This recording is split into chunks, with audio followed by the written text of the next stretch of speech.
ইরানের সঙ্গে সম্পর্কের ক্ষেত্রে মার্কিন প্রেসিডেন্ট ডোনাল্ড ট্রাম্পের প্রথম পছন্দ কূটনীতি।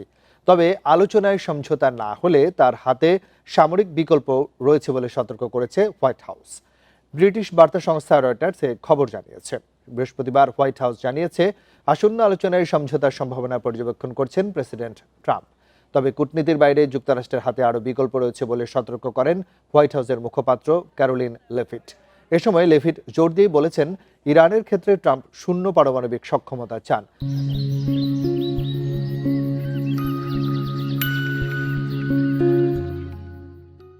আজ ওমানে আলোচনায় বসছে যুক্তরাষ্ট্র ও ইরান। ইরানের পররাষ্ট্রমন্ত্রীর মুখপাত্র জানিয়েছেন, ন্যায্য, সম্মানজনক ও পারস্পরিক গ্রহণযোগ্য সমাধানের লক্ষ্যে আলোচনায় অংশ নেবে তেহরান। মাস্কাটে আব্বাস আরাকচির সঙ্গে ট্রাম্পের বিশেষ দূত স্টিভ উইটকফের বৈঠক হওয়ার কথা রয়েছে।